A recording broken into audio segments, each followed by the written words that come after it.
ভোরের আলো ফোটার সাথে সাথে শিউলিতলা গ্রামের ঘুম ভাঙে।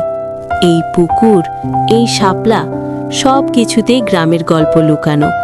নকুল থাকে এই গ্রামেই, গরিব, কিন্তু মনটা তার অনেক বড়। নকুল একটা হাঁড়ির দিকে তাকায়।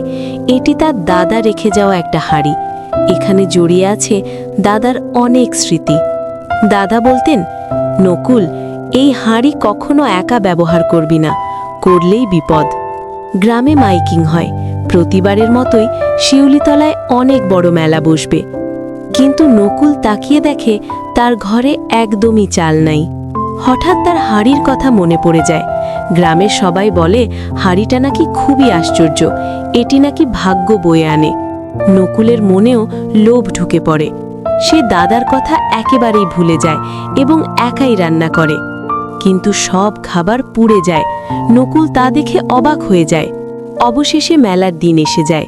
গ্রামে খিচুড়ি রান্না হবে সবার জন্য।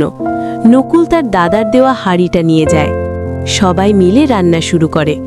এইবার খাবার ঠিকঠাক হয়। নকুলের তার দাদার কথা মনে পড়ে যায়, ভাগ করলে তবেই এই হাঁড়ি কাজ করবে।